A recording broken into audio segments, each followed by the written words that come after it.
اللهم لا سهل إلا ما جعله سهلا وأنت تجعل الحزن إذا شئت سهلا. اللهم إنا نسألك حبك وحب من أحبك وحب عمل قلبنا إلى حبك برحمتك يا أرحم الراحمين. آمين آمين يا رب العالمين. وقال الله تعالى في الكتاب الكريم: أعوذ بالله من الشيطان الرجيم.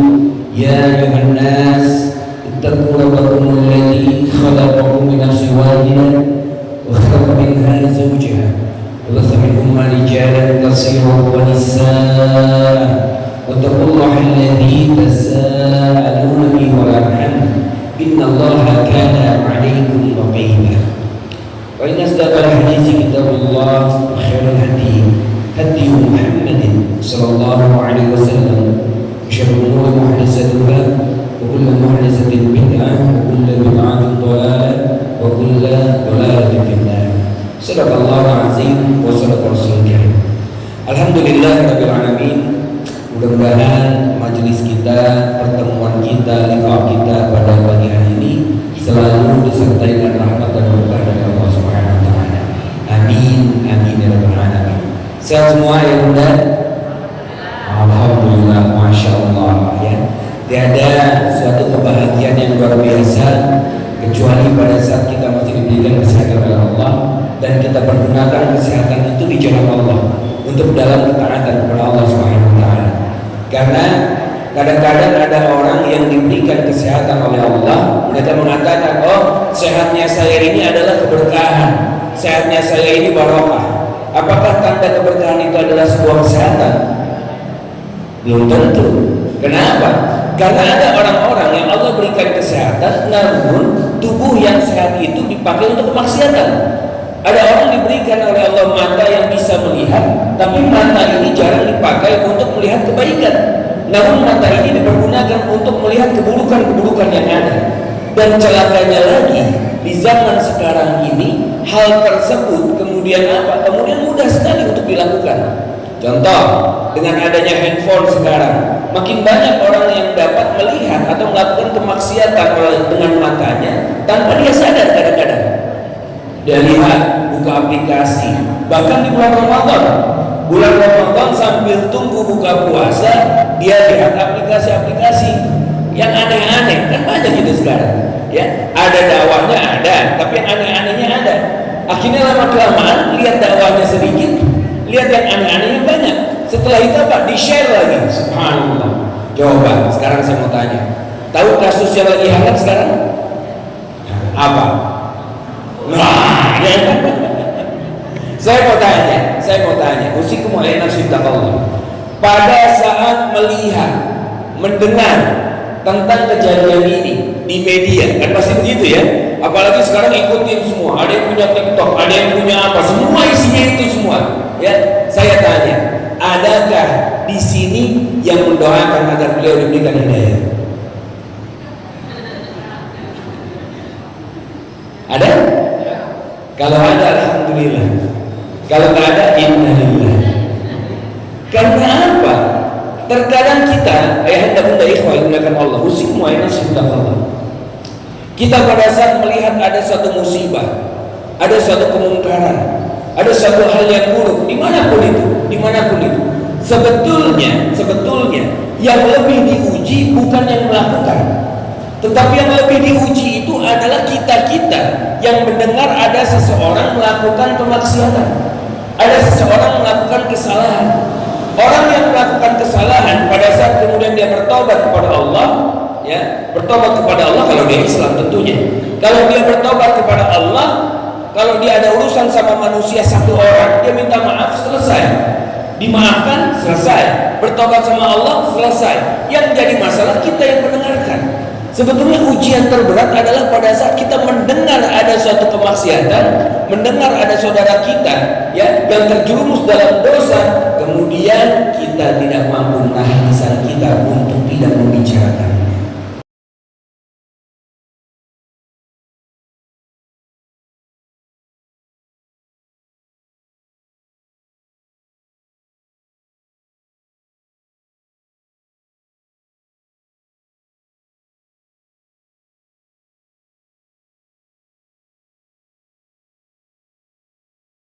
Nah, oleh karena itu kita pun yang hadir jangan sampai terpancing ini.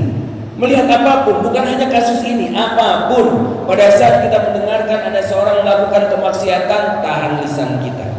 Saat mendengar, langsung angkat tangan, doakan. Itu yang terbaik. Doakan. Kalau dia muslim, doakan Allah mengampuni dosa-dosanya, dikembalikan lagi ke jalan Allah. Kalau dia non muslim, doakan agar dia diberikan hidayah oleh Allah Subhanahu wa taala, agar dia merasakan nikmatnya keimanan dan beriman kepada Allah. Selesai. Ini yang perlu kita lakukan. Dan hal ini jangan salah, apa yang kita lakukan bukankah anak kita memperhatikannya? Bukankah anak kita mengamati? Kalau tiba-tiba anak kita mengamati, bapak ibunya nonton TV, lagi nonton TV ngomongin orang aja. Wah, ini dia emang begini, emang begitu. Jangan salahkan pada saat kemudian anak nanti akan meniru dirinya. Jangan salahkan pada saat anaknya nanti setelah besar kerjanya ngomongin orang. Karena apa?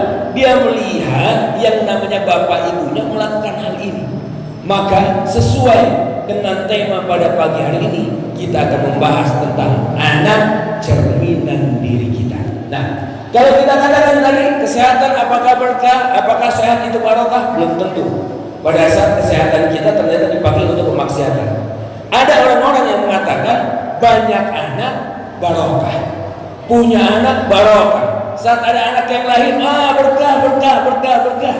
Apakah betul bahwa orang yang punya anak atau banyak anak itu tanda dari satu keberkahan? Betul kan?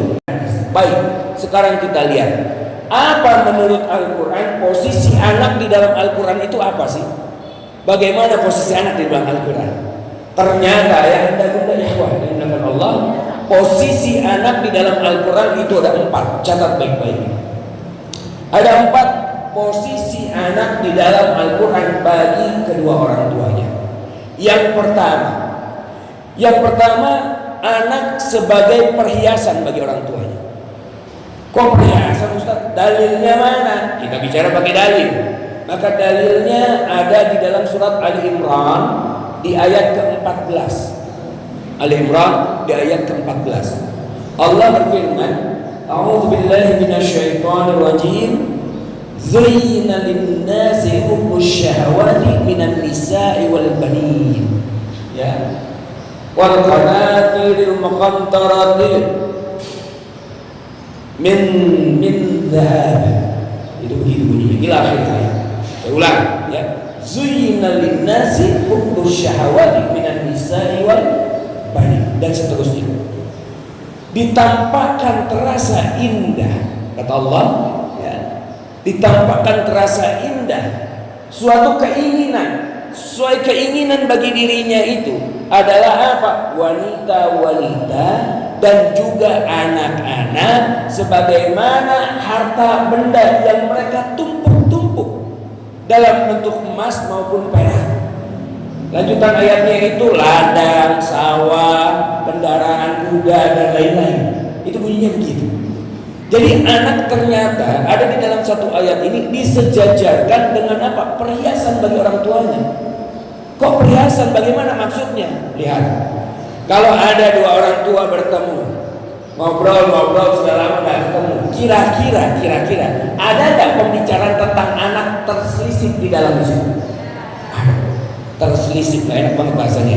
Disisipkan. Ada? Ujung-ujung pasti ngomongin anak, ya kan? Pada saat ngobrol-ngobrol, kamu kabar gimana, kabarnya sehat ini segala macam sehat. Gimana suami gimana? Kadang-kadang begitu ya. Kalau ditanya suami biasanya gimana bunda? Gimana suami kabarnya?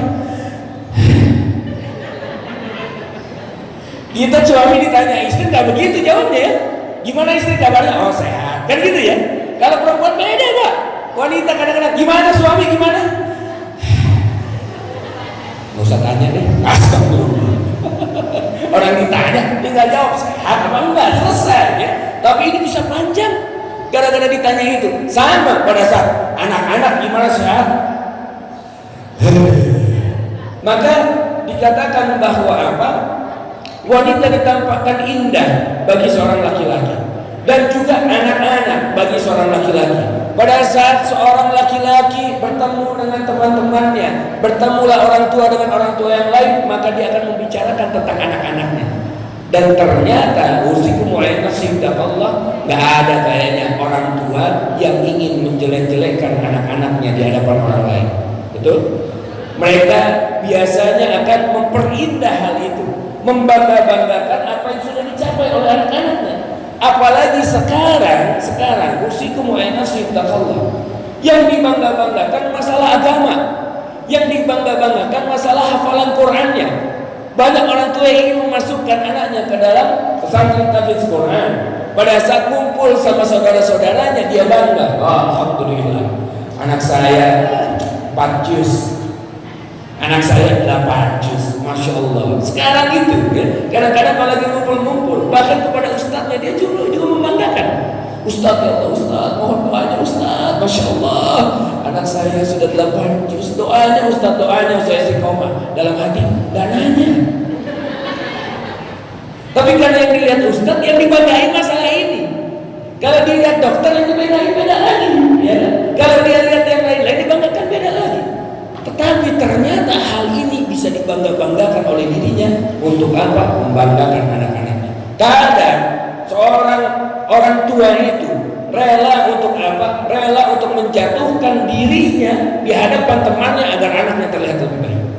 Contoh, ini anak saya Masya Allah 8 juz, Alhamdulillah, padahal bapaknya mau juz amma juga belum tamat. Dia jatuhkan dirinya untuk anaknya terlihat lebih melambung lagi. Ini bahaya. Kenapa? Karena yang namanya perhiasan, suatu saat perhiasan itu bisa pudar. Orang kalau punya perhiasan, kira-kira ada perhiasan baru, yang lama masih ditengok nggak? Enggak. Jangankan perhiasan, saya tanya nih sama ibu-ibu yang pakai jilbab ini, ya, jilbab coklat misalnya, jilbab yang pink begini, yang merah begini, yang hitam, di rumah punya berapa banyak?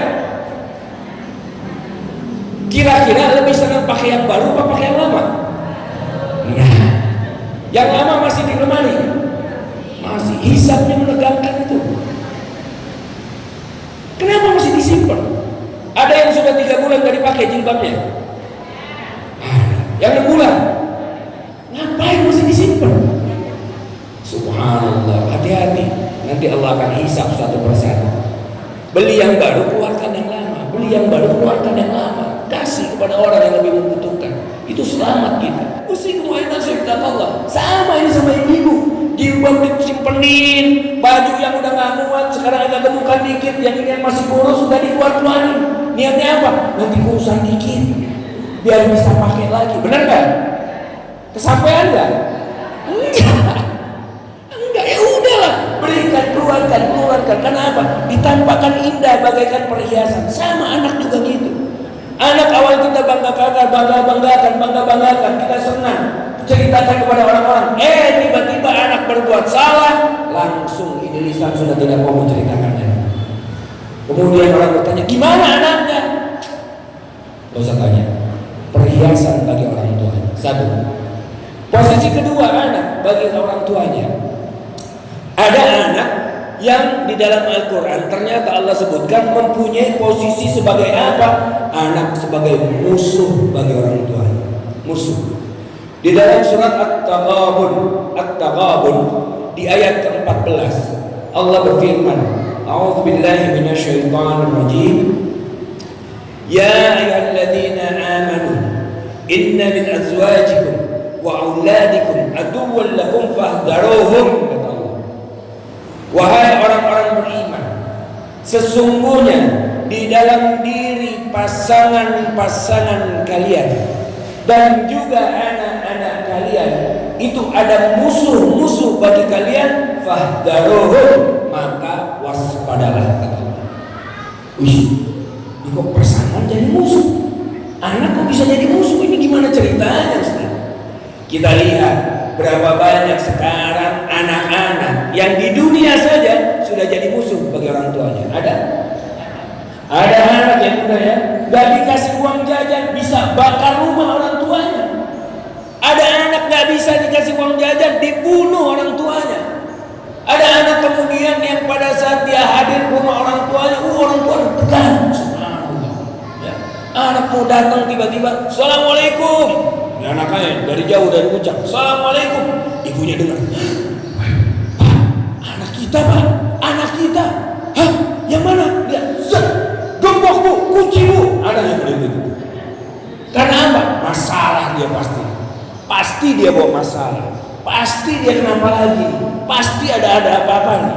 Sampai-sampai telepon itu bisa buat trauma orang tuanya pada saat melihat nama anaknya ada muncul di dalam handphone.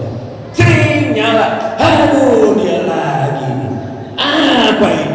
Pasti masalah ini. Subhanallah. Anak bisa menjadi musuh bagi orang tuanya di dunia, dan kelak di akhirat dia bisa menjadi musuh utama. Pasangan dan anak-anak. Kenapa? Karena nanti bagi kita para lelaki, pada saat di hadapan Allah kita akan ditanya, kau didik apa istrimu? Kau didik seperti apa anak-anakmu? Ini kita yang akan ditanya. Bukan hanya harta dari mana kau cari, dibelanjakan apa, bukan hanya itu. Tapi istri dan anak-anak jadi tanggung jawab kita. Sehingga di sini dan di dalam Al-Quran ya, ada dengan tegas Allah mengisyaratkan bahwa apa? Pendidikan anak-anak, pendidikan istri itu ada di pundak seorang laki-laki, suaminya dan ayah. Kita yang kena. Jadi bukan hanya mencari nafkah memberikan saja, tidak. Kalau dikatakan ibu-ibu itu adalah madrasah bagi anak-anaknya, maka bapak-bapaknya, ayahnya adalah kepala sekolah dari madrasah itu, yang bikin kurikulumnya. Walaupun dia tidak setiap hari ada di sana karena sudah ada madrasahnya, tetapi kurikulum dia yang menentukan. Pak, Bu, ingat bahwa apa? Anak ini adalah tanggung jawab terbesar yang Allah titipkan kepada kita. Maka punya banyak anak belum tentu menjadi suatu tanda keberkahan.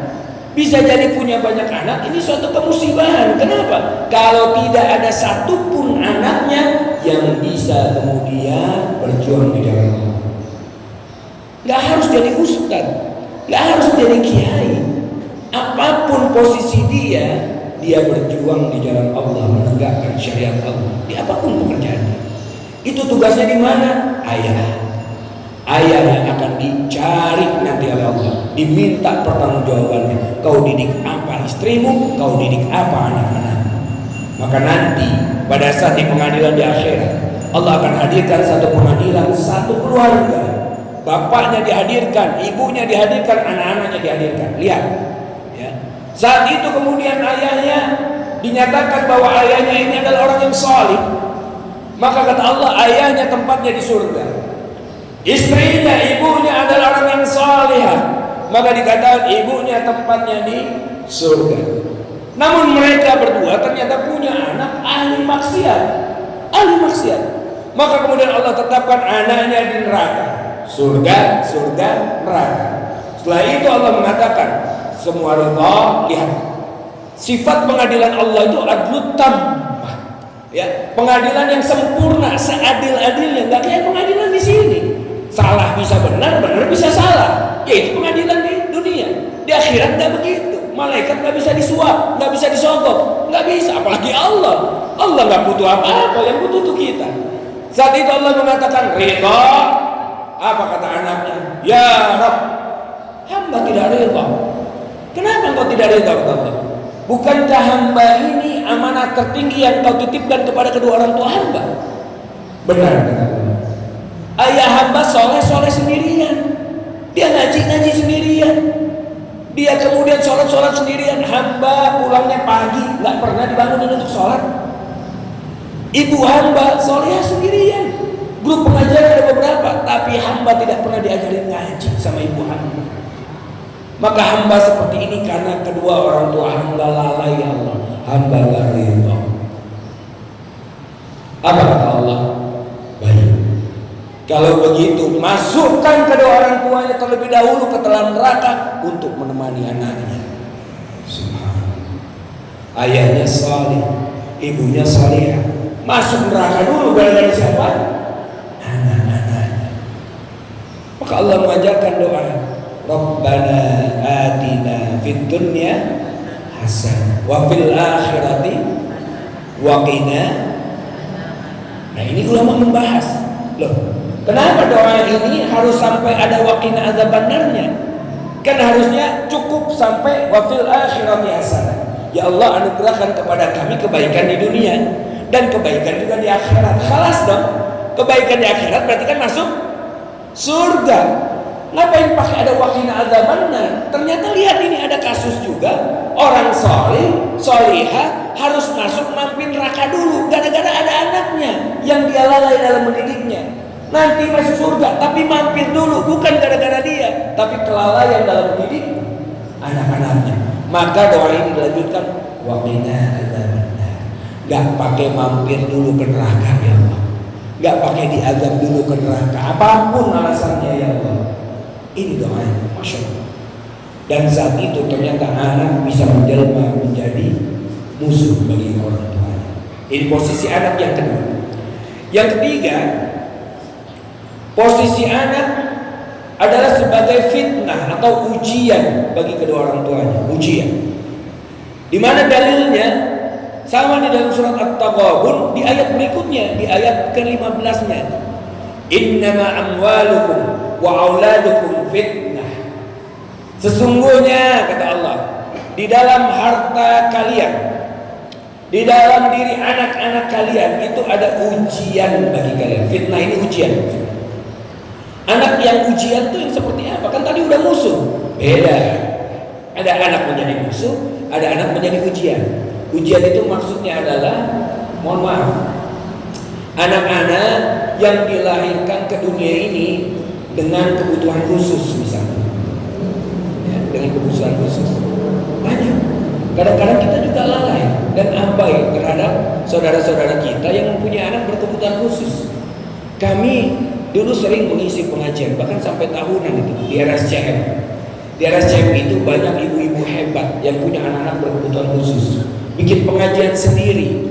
Pengajian itu Bunda, Ayahanda, mereka bukan hanya dari sekitaran Jakarta Pusat karena RSCM ada di sana.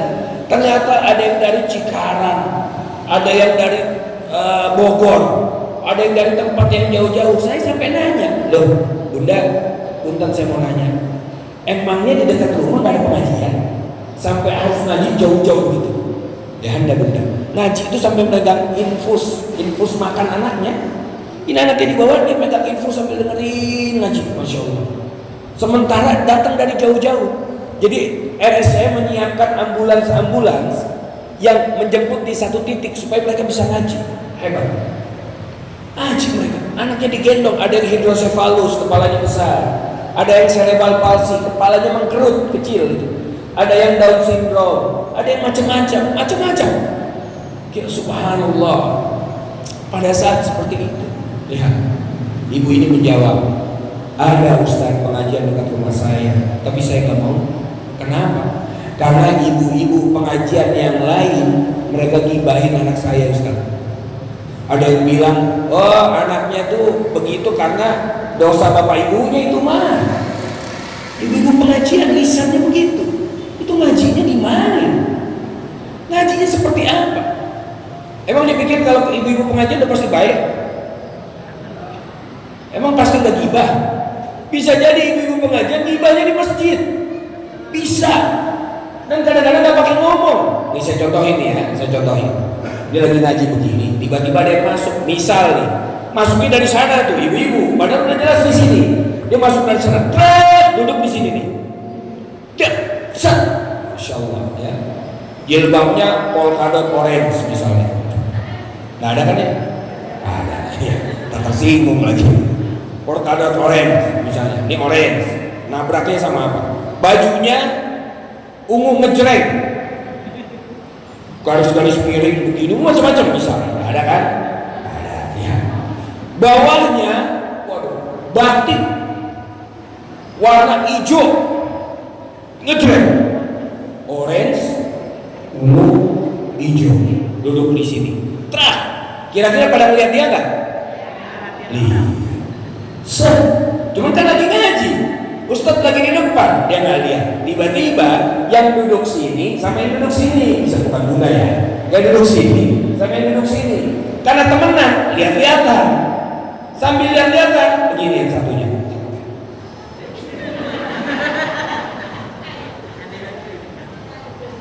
Temennya sambil ngelihat, gak lihat ustadznya, dia gak lihat temennya.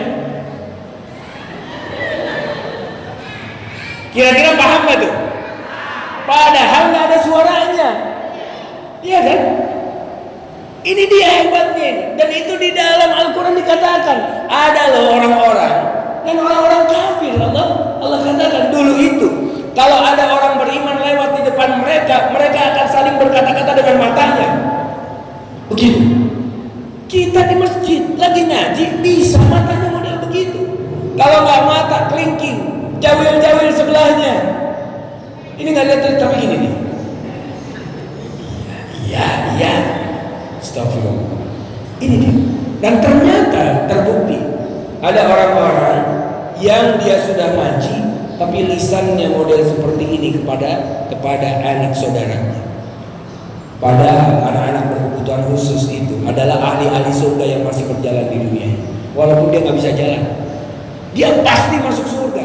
Dan orang tuanya sudah pegang tiket ke surga itu. Tapi gara-gara omongan orang lain, orang-orang di sekitarnya, tiket ini lepas. Ada orang tua yang ditinggalkan anaknya. Dan terutama kebanyakan bapak-bapak pada saat punya anak model begini, dia tinggal kawin lagi. Ditinggal, banyak yang jadi janda gara-gara apa? Ditinggal pergi sama suaminya. Karena suaminya gak tahan mendengar omongan orang tentang anaknya. Nauzubillah. Kalau mereka paham, subhanallah. Saya pernah itu lagi umrah. Ada jamaah dari nggak tahu dari negara mana. Dia bawa anaknya itu Down syndrome. Kan kelihatan ya wajah anak yang Down syndrome itu. Itu tahu nggak apa yang dilakukan orang-orang di sana, orang-orang Arab? Lihat anak yang Down syndrome itu, diambil tangannya, dicium, dikecek begini. Dikecek Allah. Karena mereka paham, ini ahli surga yang lagi berjalan nih. Dicium itu buat apa? Sekedar mudah-mudahan dia ingat kepada saya. Mudah-mudahan dia cari saya nanti. Dan Masya Allah, saya ini kalau cerita begini saya lagi kangen sama satu orang. Namanya Dimas. Anak ini Down syndrome. Dia nggak kenal sama orang-orang, sama bapaknya sendiri nggak kenal. Dia hanya kenal ibunya dan dia kenal saya. Jadi kalau saya datang mau pengajian itu, dia dari jauh sudah Ustaz, begitu. Ngomongnya juga nggak ini. Ustaz, dia lari ke saya, dia peluk, kemudian dia singkirin ibu-ibu. Maksudnya apa? Supaya saya bisa jalan gitu ke depan. Kata dia begitu, jalan. Kalau sholat lebih imam dia dari saya. Karena saya sholat berjamaah, saya jadi imam. Dia sholat depan saya.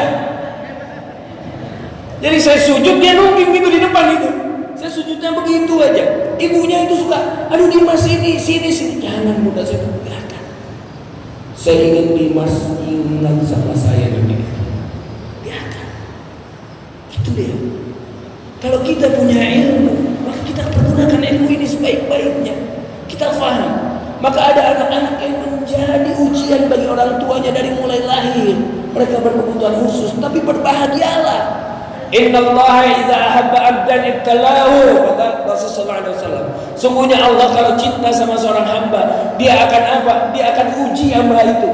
Kalau ada bapak ibu punya anak berkebutuhan khusus, berarti tanda Allah cinta. Karena apa? Dari anaknya lahir sudah jadi ujian bagi orang tuanya, maka Allah cinta kepada pasangan itu.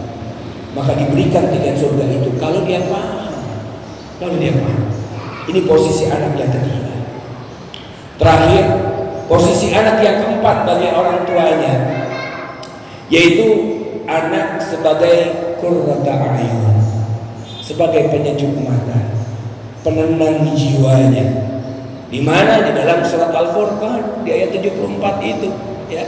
Ada orang-orang kata Allah mengatakan apa?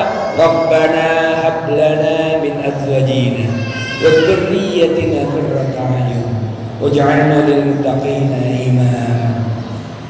Ya Allah, anugerahkanlah kepada kami pasangan-pasangan dan juga anak-anak keturunan yang qurrata a'yun, menjadi penyejuk mata kami ya Allah, penenang jiwa kami ya Allah. Masya Allah. Lihat. Tapi lihat, yang namanya qurrata a'yun di sana Allah tidak rinci. Allah tidak katakan anaknya harus jadi kiai, enggak. Allah enggak katakan anaknya harus jadi dokter, tidak. Allah tidak katakan anaknya harus jadi pedagang, harus jadi polisi, harus jadi tentara, tidak. Tapi apapun anak anak kalian nanti, kata Allah, di dunia, yang penting dia qurrata ayun, selesai. Itu yang menjadi tujuan kita. Jangan sampai kita lalai mendidik anak-anak. Dan tantangannya 3:1. Ada 3 yang Allah sebutkan tentang anak yang gak enak kita menerimanya, dan ada 1 yang qurrata ayun. Jadi 3:1. Sehingga di sini ada sinyal dari Allah bahwa apa? Untuk menjadikan anak qurrata ayun itu butuh perjuangan, butuh kerja keras. Maka supaya kalian tidak kerja sendirian, kata Allah, Allah jadikan kita berpasang-pasangan. Wa min ayatihi an khalaqalakum min anfusikum azwajan litaskunu ilaiha wa ja'ala bainakum mawaddatan wa rahmah. Inna fi dzalika laayatin liqaumin yatafakkarun, kata Allah. Dan di antara tanda kebesaran Allah, tanda-tanda kebesaran Allah, Allah ciptakan pasangan dari jenis kalian sendiri. Jenis kalian sendiri manusia maksudnya, bukan sejenis. Sekarang ada orang-orang punya pemikiran error karena syahwatnya akhirnya memilih untuk mencintai sesama jenis. Ayat ini yang dijadikan dalil. Ini orang sudah rusak. Kata-katanya begitu. Lihat itu. Ayat itu mengatakan Allah ciptakan pasangan dari jenis kalian sendiri, kan sejenis katanya. Nauzubillah. Bukan itu maksudnya. Maksudnya dari manusia. Karena tak ada orang nikah sama jin, ada?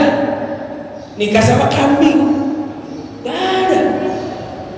Kalau ada itu error banget itu orang itu. Tidak, tapi dari manusia. Untuk apa? Litaskunu ilaiha, agar kalian merasa tentram, condong, nyaman kepada dirinya. Ada apa-apa ingatnya pasangannya. Dia mendapatkan kebahagiaan, mendapatkan rahmat, mendapatkan rezeki, ingatnya pasangan. Bukan pasangan orang, bukan orang lain, tapi pasangannya sendiri. Rasulullah SAW pada saat Jibril pertama kali menampakkan diri dalam bentuk yang sebenar-benarnya, itu Rasulullah kaget. Baru keluar dari Gua Hira, belum turun yang namanya apa? Wahyu. Tiba-tiba ada yang manggil. Kaget, ada yang manggil. Otomatis kita kalau ada yang manggil begitu lihat kemana itu? Pertama kali belakang, ya kan? Belakang. Muhammad. Ih, nggak ada orang. Nggak ada orang, kata Rasulullah. Panggil lagi. Muhammad. Yang pertama nggak ada. Muhammad. Yang kiri nggak ada. Belakang nggak ada. Kanan kiri nggak ada. Otomatis lihat kemana? Atas. Pada saat lihat begini, kaget Rasulullah. Ada sosok yang mana sosok ini dalam keadaan duduk dan duduknya memenuhi langit dan bumi, gede banget, sampai-sampai faraitu minhu, kata Rasulullah, raitu, bulu kuduknya ini sampai berdiri, saking takutnya. Karena takut apa yang dilakukan Rasulullah, langsung lari kemana? Pulang ke rumah. Karena di rumah ada siapa? Khadijah.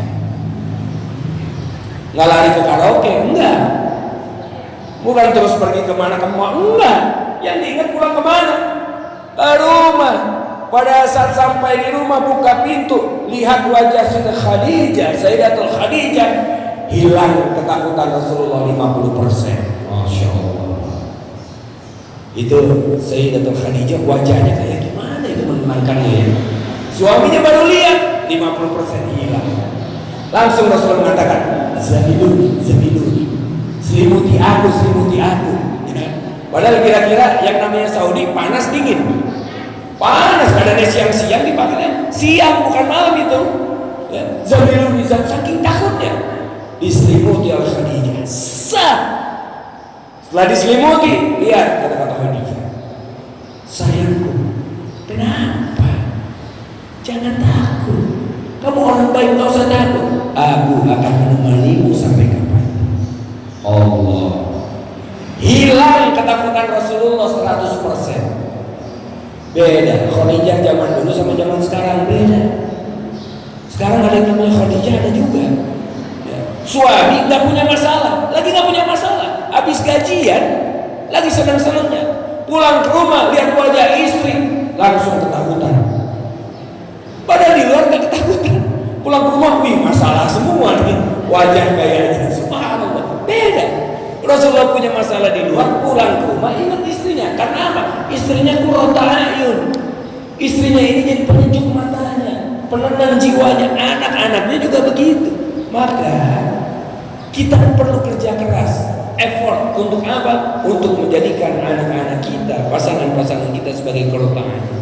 Nah, caranya bagaimana agar anak-anak menjadi qurrata ayun? Yang pertama, perhatikanlah semua makanan dan minuman yang masuk ke dalam tubuh istri dan anak-anak kita. Karena ini tanggung jawabnya ada di laki-laki. Perhatikan. Karena apa? Usikum wa nasikum bittaqwa.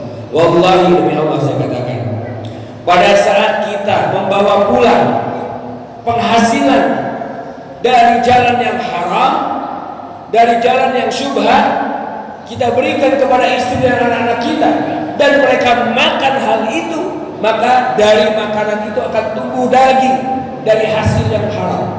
Daging yang dihasilkan dari hasil yang haram ini, maka yakinkan dan pastikan bahwa daging inilah, hal inilah yang akan menghalangi mereka dari ketaatan kepada Allah. Jadi jangan salahin. Kalau kita pulang ke rumah, istri membangkang tiba-tiba sama kita. Pada saat membangkang, jangan kita, oh kamu durhaka jadi istri. Ingat, surgamu ada di aku. Waduh, masya Allah. Padahal dia juga masih cari surga. Surgamu ada di aku, tapi yang kau bawa makanan yang haram dari hasil yang haram. Ini dahsyatnya. Dari mana ini menghalangi ketaatan? Bahkan doa nggak diijabah sama Allah. Karena dalam satu hadis Rasulullah SAW ada seorang pemuda ini baru melakukan perjalanan panjang, musafir. Ya. Saat itu dalam keadaan lusuh rambutnya, lusuh pakaiannya, dia angkat tangannya bermohon kepada Allah, Allahumma, Allahumma, Allahumma, ya Allah, ya Allah, ya Allah. Rasulullah melihat dan Rasulullah berkata kepada sahabat-sahabat, bagaimana Allah akan mengabulkan permintaannya sementara makanannya dari makanan yang haram, bajunya dari hasil yang haram, pakaiannya dari hasil yang haram. Bagaimana Allah mau mengabulkan doa-doa? Lihat ini. Sudah begitu dia kasih ke istri dan anak-anaknya. Jangan salahkan kalau istrinya membangkang, kalau anak-anaknya tidak dekat dengan Allah. Kita lihat dulu. Maka perhatikan, betul-betul perhatikan bahwa yang kita bawa pulang ke rumah adalah dari hasil yang halal saja. Dan dulu wanita-wanita salihah di zaman para salafus saleh, ya, orang-orang saleh terdahulu, setiap suaminya mau keluar rumah ya, dikecup tangan suaminya dan diberikan pesan, wahai suamiku, demi Allah, aku bisa tahan kelaparan, aku bisa tahan panasnya terik matahari, tapi aku tidak akan pernah bisa tahan panasnya api neraka. Maka tolong bawa pulang ke rumah dari hasil yang halal saja, berapapun itu, insya Allah cukup. Masya Allah. Itu suami mau kerja, dengar istri ngomong gini, bisa nggak jadi kerja? Ya Allah, saking ademnya, udah deh cuti aja lah, ayo bunda. Saking ademnya itu. Tapi kalau istri di rumah pengennya naik mobil yang bagus, pengennya dapat ini, wah, tetangga beli TV, dia harus beli TV. Tetangga punya motor, dia mulai sakit. Tetangga punya rumah, dia diinfus di rumah sakit karena nggak tahan. Subhanallah, saking apa itu pengennya, hasadnya. Naudzubillah. Istri model kayak gini, maka suaminya bisa korupsi. Karena apa? Suami itu kodratnya ingin membahagiakan istri.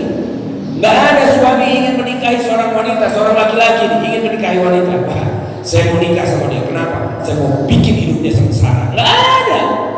Nggak ada. Semua ingin dibahagiakan. Semua ingin menjadi kebanggaan bagi pasangannya. Nah, karakter istri di rumah itu menentukan karakter suaminya dalam mencari rezeki di luar. Maka bagi para istri, ya, mintalah yang halal. Apapun itu. Sanggup? Insyaallah. Berapapun itu cukup? Suaminya bawa pulang 10 juta cukup? Cukup. Kalau 5 juta cukup? 2,5 juta cukup?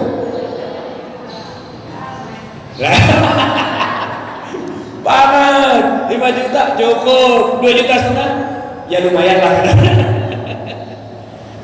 Akhirnya pokoknya cukup, karena Allah pasti cukupkan. Gak mungkin. Wa ma min dabbatin fil ardi illa 'alallahi rizquha. Lihat kata Allah.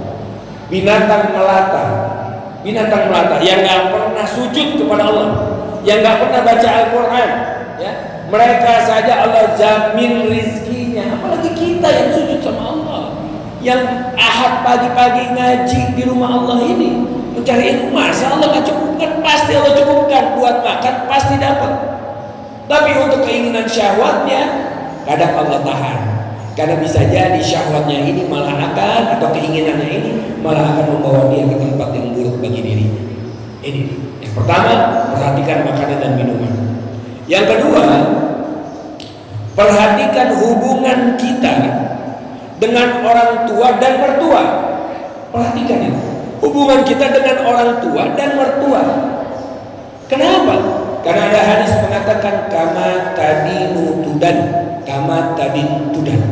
Apa yang kita lakukan kepada orang lain, maka itu pun kelak akan berlaku kepada diri kita. Kalau hubungan kita buruk sama orang tua kita, jangan heran kalau nanti anak-anak kita pun punya hubungan yang buruk terhadap diri kita. Ini terjadi bukan zaman Rasul, bukan zaman Nabi, bukan. Zaman sekarang ini, era-era zaman saya masih nyantri di tempat guru kami. Saat saya talaki dulu dengan Ustaz Abi Maki, ada seorang yang datang, bapak-bapak. Beliau nangis. Dia mengatakan, Ustaz, ini anak saya gimana ya Ustaz? Ada apa rupanya? Anaknya SMP, hobinya main ke warnet, main game aja di warnet itu. Gak pulang-pulang, bapaknya udah marah, udah gak dikasih uang jajan, udah gak, tetap aja dia di sana. Dan bapaknya bingung, ada aja uangnya gak tahu dari mana Ustaz. Dia gak sekolah, gak mau ini, gak mau itu. Guru kami diam sebentar, berpikir, terus tanya, Pak, bagaimana hubungan bapak dengan orang tua bapak? Itu bapak kaget karena pertanyaannya out of the box, dipikir anaknya yang akan dibahas, tapi tidak dia. Tiba-tiba bapak ini mengatakan, Abi, saya sudah 2 tahun gak tegur-teguran sama ibu saya, gak datang ke rumahnya. Masalahnya apa? Saya juga sampai bingung, masalahnya apa dulu tuh dia. Udah saking lama lupa, sampai lupa masalahnya apa, tapi rasanya masih ada. Jadi saya gak datang ke sana.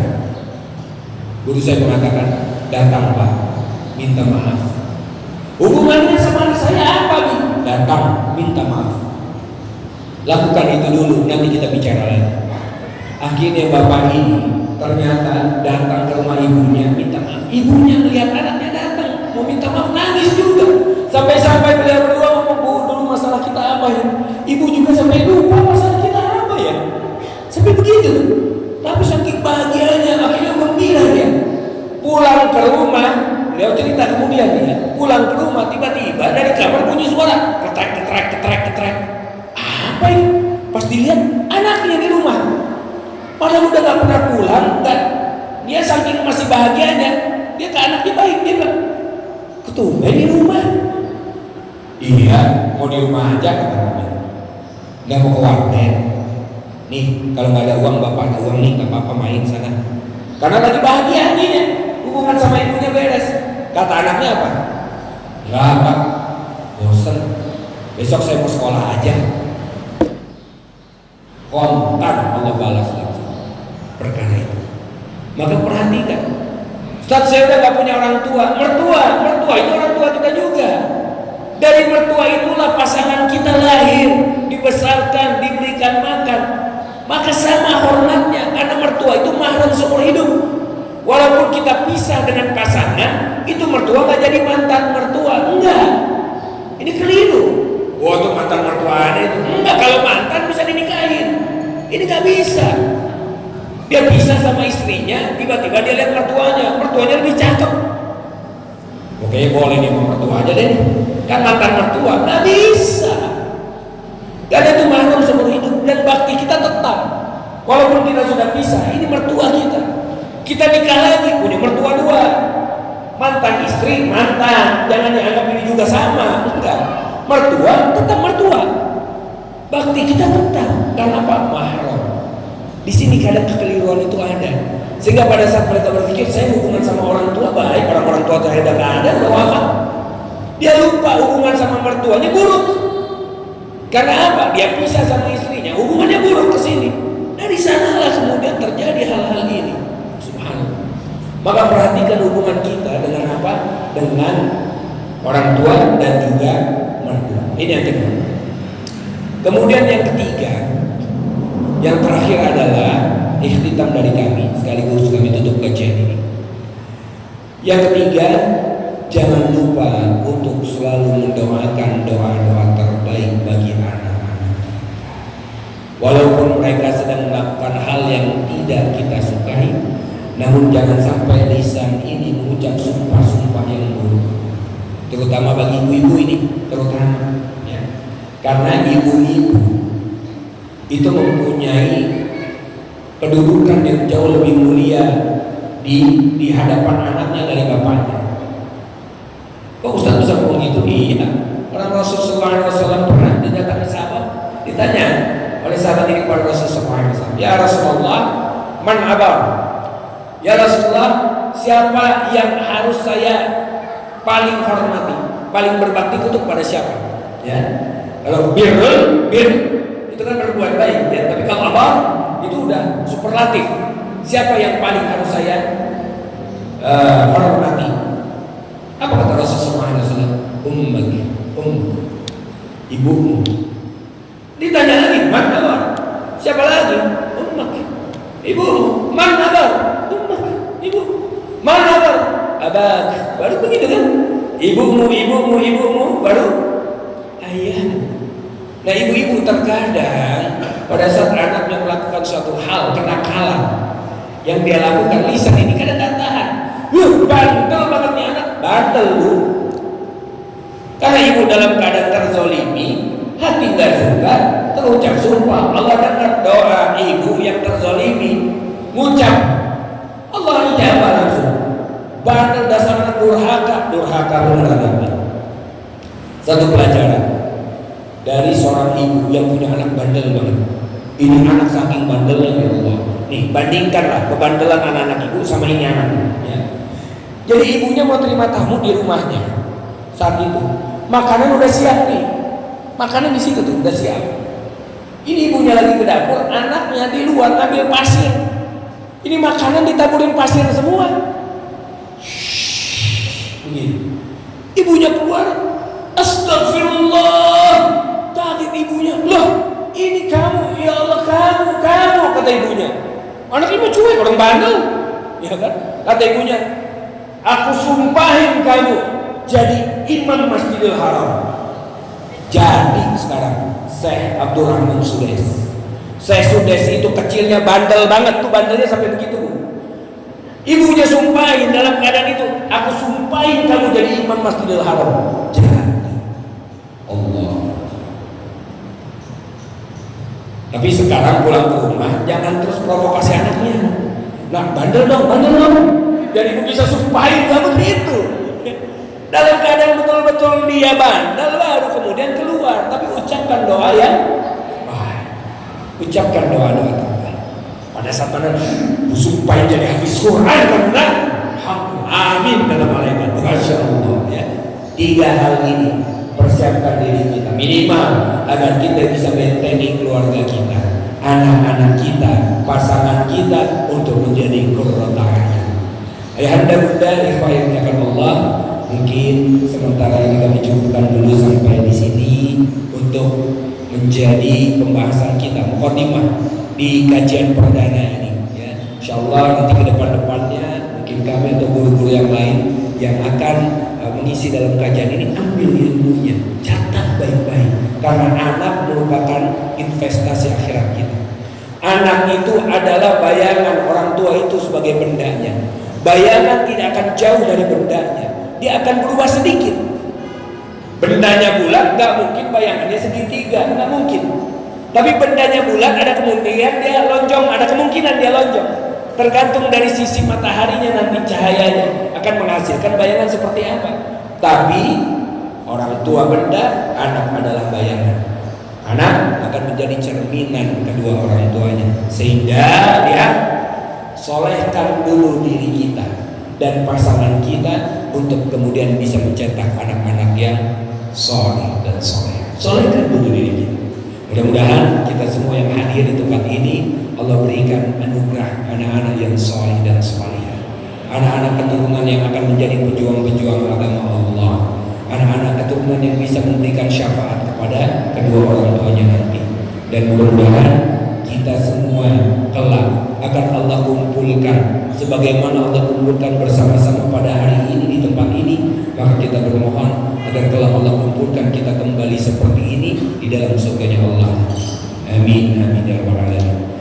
Jazakumullah khair ala husni istimaikum, lakum minni al-hub wa du'a. Assalamualaikum warahmatullahi wabarakatuh.